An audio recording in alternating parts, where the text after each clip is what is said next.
अगर आप पाइथन की प्रोग्रामिंग करते हैं तो बेसिकली ये वाला पैटर्न आपने ज़रूर बनाया होगा, क्योंकि मैक्सिमम पैटर्न के क्वेश्चन जो होते हैं वो हमारे क्या होते हैं, ट्रायंगुलर फॉर्म में या पिरामिड फॉर्म में ये ऐसे पैटर्न के क्वेश्चन ज़रूर आते हैं।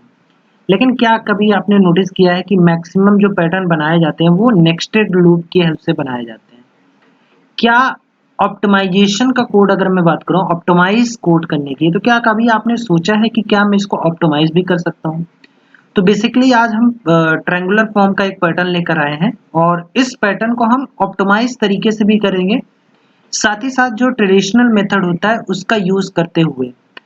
तो चलिए हम लोग सबसे पहले ट्रेडिशनल मेथड का यूज करते हुए इस कोड को लिखते हैं, उसके बाद इसको ऑप्टिमाइज कैसे करते हैं इस चीज को देखते हैं। ठीक है, तो चलिए सबसे पहले ट्रेडिशनल मेथड को शो करते हैं। तो ये हमारा कोड एडिटर आ गया। अब यहाँ पे हम लोग क्या करेंगे, एक पाइथन में ऑप्टिमाइज कोड लिखेंगे। हालांकि ये ट्रेडिशनल मेथड है, यानी कि जैसे हम लोग नेस्टेड लूप का यूज करके लिखते हैं वैसा ही कुछ लिखेंगे। तो फॉर आई इन रेंज, मैंने क्या किया, एक रेंज मेथड का यूज किया। कोई भी नंबर ले लेते हैं, फिलहाल के लिए मैं 4 नंबर ले ले रहा हूँ। ठीक है, क्योंकि हमारी क्या थी, 4 रो यूज हुई थी तो हम उसका यूज कर रहे हैं। और नेक्स्ट हम क्या कर रहे हैं, एक नेक्स्टेड लूप ले रहे हैं जे इन रेंज, और इसका जो लूप होगा वो हम रन कर दे रहे हैं कहाँ से, i+1 से। क्यों? क्योंकि 0 से हमारा इनिशिएट हुआ है, इस वजह से। और यहाँ पे मैं क्या कर दे रहा हूँ, प्रिंट कर दे रहा हूँ एक स्टार। ठीक, यहाँ पे स्टार प्रिंट कर दे रहा हूँ और एंड कर दे रहा हूँ किससे, स्पेस। क्लियर है ये चीज? और एक मैं इस लूप के बाहर प्रिंट टर्मिनेट करने के लिए लगा दिया। अब फाइनली इसको क्या करते हैं, सेव कर लेते हैं हम लोग। सेव करने के बाद अब हम इसको क्या करेंगे, रन करेंगे।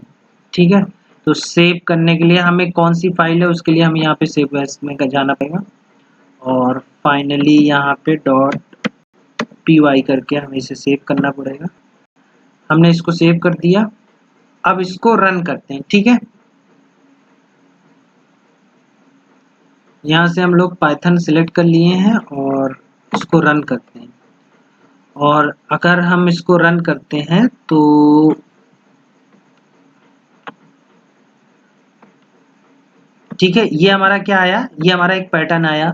तो अभी हम जिस पैटर्न की बात कर रहे हैं तो एग्जैक्टली हमारा ये क्या है, ये हमारा एक पैटर्न मिला हुआ। और ये पैटर्न एक्चुअली कौन सा पैटर्न है, ट्रेडिशनल मेथड से हमने कहा। बट जैसे मैंने बोला, क्या मैं इसको ऑप्टिमाइज कर सकता हूँ? अगर मैं आपको बोलूँ कि हम नेक्स्टेड लूप के बिना भी इसका प्रिंट करवा सकते हैं। सोचिए कि अगर हमें यही प्रिंट करवाना हो, अब आपको वो प्रिंट स्टेटमेंट की मैं बात नहीं कर रहा हूँ कि बस केवल प्रिंट स्टेटमेंट लिख के और इसको प्रिंट करवा दें। मैं बात कर रहा हूँ कि मैं सिंगल लूप का यूज करते हुए भी लिख सकता हूँ। चलिए आइए बताते हैं कैसे।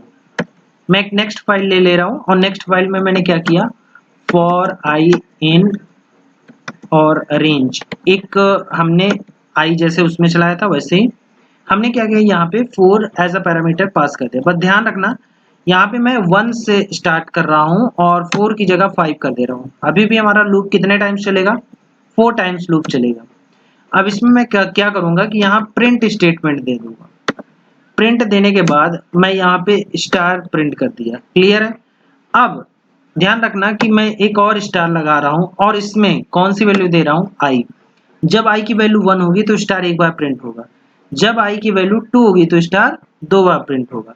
अब अगर मुझे स्पेस भी चाहिए तो मैं यहाँ पे क्या करूँगा, यहाँ पे एक स्पेस भी दे दूंगा। और एग्जैक्टली इसको एंड वगैरह किसी में नहीं करना है।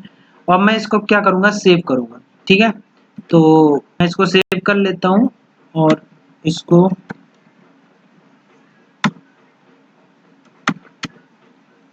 वन करके नाम दे देता हूँ .py। ठीक है, सेव कर दिया और सेव करने के बाद मैं इसको क्या करूँगा, अब रन करूँगा। तो रन करने के लिए सबसे पहले देख लेते हैं कि हमारा जो पाइथन में सिलेक्टेड है और कंट्रोल भी करेंगे तो अब भी हमारा क्या है, सेम आउटपुट आ रहा है। देखो इस लॉजिक को समझते हैं, इस लॉजिक में एग्जैक्टली हुआ क्या है।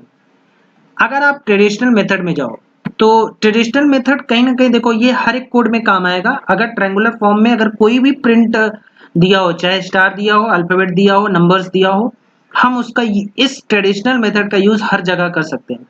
बट कि क्या हो, केवल और केवल स्टार प्रिंट करवाने के लिए अगर मुझे नेक्स्टेड लूप की नीड पड़ रही है, दैट मीन्स कि ऑप्टिमाइज कोड की जब मैं बात करूं तो ऑप्टिमाइज कोड ये नहीं होगा। ऑप्टिमाइज कोड का मतलब ये है अगर केवल स्टार की बात हो रही है, दैट मीन्स कि हम इसको स्ट्रिंग की तरह ट्रीट कर सकते हैं, और स्ट्रिंग की एक प्रॉपर्टी होती है हमारी। तो अगर आप इसमें देखो तो ये क्या हो रहा है, देखो स्ट्रिंग में दो ऑपरेटर हमारे यूज होते हैं, क्या, एक रिप्लिकेशन के लिए यूज होता है और एक हमारा कॉन्केनेट के लिए यूज होता है। तो प्लस ऑपरेटर और मल्टीप्लिकेशन ऑपरेटर, तो हमने यहाँ स्ट्रिंग मल्टीप्लिकेशन ऑपरेटर का यूज करते हुए सिंगल लूप में हमने नेक्स्टेड लूप का काम कर लिया। दैट मीन्स कि अगर आई की वैल्यू 1 होगी तो हमारा स्टार क्या होगा, मल्टीप्लाई 1 होगा, और आई की वैल्यू 2 होगी तो स्टार मल्टीप्लाई 2 होगा, तो 2 बार स्टार प्रिंट होगा विथ स्पेस। तो यहाँ पे हमने क्या किया, कोड को ऑप्टिमाइज कर लिया। तो ऐसे बहुत सारे कोड ऐसे हैं जिनको हम ऑप्टिमाइज कर सकते हैं, क्योंकि कोडिंग में दो मेन फंडा होता है हमारा, एक होता है स्पेस ऑप्टिमाइजेशन, एक होता है टाइम ऑप्टिमाइजेशन। तो अगर स्पेस और टाइम दोनों को आपने मैनेज कर लिया तो कोडिंग आपने अच्छी तरीके से सीख ली। तो पाइथन केवल पढ़ना नहीं है, हमें प्रैक्टिकली उसको करके देखना है। और कभी ये मत समझिएगा कि हमें कोड आ गया दैट मीन्स कि हमें आंसर आता है इसका, हम इसको ऑप्टिमाइज और भी कर सकते हैं। तो ऐसे ही अमेजिंग फैक्ट और वीडियो के लिए हमारे यूट्यूब चैनल को सब्सक्राइब कर लीजिए, ताकि मैं ऐसी अमेजिंग वीडियो लेकर आता रहूं। और अगर आपको ऐसी और अमेजिंग वीडियो चाहिए तो कमेंट बॉक्स में अपलोड नेक्स्ट करके कमेंट करिए, ताकि मैं इसकी एक और वीडियो लेकर आऊं और एक नए अमेजिंग वीडियो के साथ। तो अगर आपको ये ट्रिक अच्छी लगी, ये कॉन्सेप्ट अच्छा लगा, तो लोगों के साथ इसको शेयर करिएगा, हमारे साथ बने रहिएगा। मिलते हैं अगले और नए वीडियो में, तब तक के लिए नमस्कार।